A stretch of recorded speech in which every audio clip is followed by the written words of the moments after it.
napakaganda. Although gusto kang ginang up ka doon, pero tumayo ka. Sabi ko nga, you stand tall. Nanindigan ka. Nandoon yung presence of mind mo. Nandoon yung spirit mo na talagang kailangan masabi mo yung dapat mong sabihin.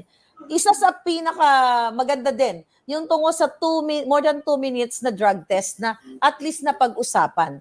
Gusto kong tanungin sa'yo, nung binavouch ni PIDEA Chief Lazo na kaya daw po 2 minutes yung drug test ni Marcos Jr. kasi daw negative at based daw yun sa isang certain karyon. At nanindigan po kayo doon na hindi chemist yung karyon na yun eh. So pwede nyo bang i-elaborate sa amin kung kilala nyo si karyon at ano yung opinion mo doon sa sinabi ni Lasso na parang siya yung nag-aabogado o siya yung doktor na nagsasabi na, kaya 2 minutes yan kasi negative. Alam niyo po, si General Lasso po, yung nagbanggit kay Director Derek Carrion. Patungkol po doon sa sinasabi na pagka 2 minutes, ibig sabihin, negative.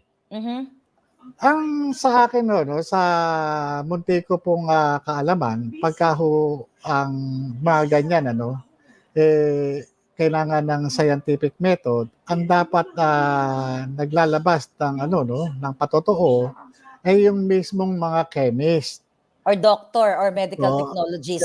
Chemist na nag-examine yan. Kasi ang yan po dumadaan po sa pagsusuri o pag-examine sa laboratorio. Yan po, yan, may mga proseso po dyan. Pero kung sasabihin lamang, sabi ganito, hindi po kapanipaniwala yun. Dapat, ang magsasabi niyan ay yung talagang chemist at isang lisensyado para dyan. Kung sabi lang ni ganito, ay hindi po kapanipaniwala at hindi po bagay sa isang Director General ng PIDEA na magsasabi ng mga ganitong ganitong paniniyak na wala namang sapat na scientificong basihan katulad ng mga chemistry report. Yan yung gobyernong pampublikong public report yan eh. Opo, hindi. Kumbaga sa meron kasing DOH talaga Department of Health, kagaya yung San Lazaro Hospital, Jose Reyes Memorial Medical Center, yung Philippine General Hospital. Yan po, St. Luke's. St. Luke's po yan Opo, sa St. Luke's. Kumbaga sa kahit naman po sino ang tumingin dyan, sa loob ng 2 minutong proseso, parang po ang ginawa dyan? Hindi kaya yan? Hindi yung kaya nagkamali, maternity, yung pregnancy test? Pregnancy test, yun nga po ang sabi ko, sir. Yun ang sabi ko. So, sabi nga ni Lasso, kaya 2 minutes negative lang. Parang pregnancy test nga yung ibig niyang sabihin. Actually, tignan natin dito, May pinost ako in the past, ito.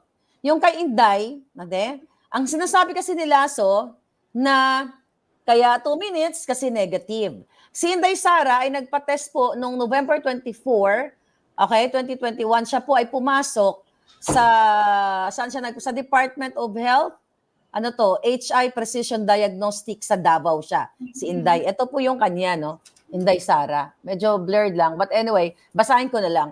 So kay Inday, nagpa-drug test po siya ng November 24, 2021. Pumasok siya dito sa sa laboratory na to ng 10:58 ng umaga, AM.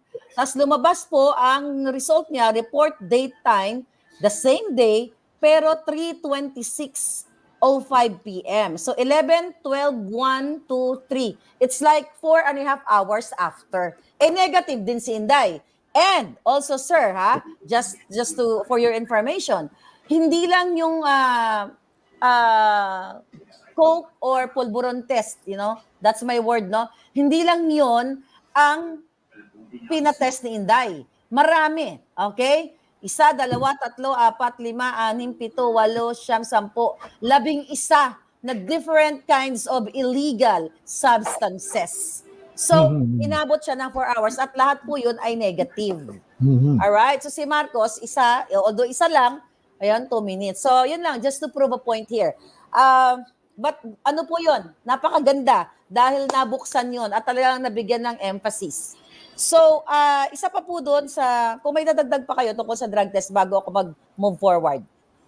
Ang ano ko nga po doon, maimbitahan sana, yung mga yung doktor, yung chemist, at saka yung kung sino man yung admin assistant dyan, Yeah, para doon sa maipakita kung paano ba pinrocess yan.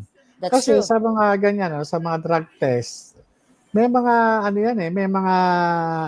may mga sinusulat yan, may mga sinusulatan At Aha. so, sa mga logbook, nakalagay dyan, kumbaga sa nandyan yung kung sino yung nagpa-drug test ng ganitong oras, sino yung ganito, di ba? May mga yan kung ano yung mga Yeah, pumasok na transaction dyan.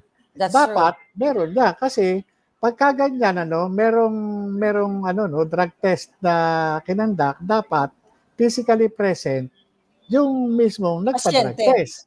Hindi po pwedeng may representative lang, may dala siyang urine sample, tapos Yeah, yun na lang yung kagad i-test.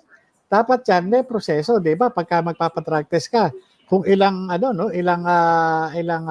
papel o logbook yung susulatan bago ka makarating doon sa 'di ba? yeah, May mga may mga ginagawang gano'n. Dapat magkaroon ng validation o investigation para diyan sa na 'yan. Kaya nga nagkakaroon tuloy ng pagdududa ang ang taong bayan pagka gano'n ay yung nagiging sistema at pagka gano'n din yung nagiging attitude ng mga nagpapatupad ng batas.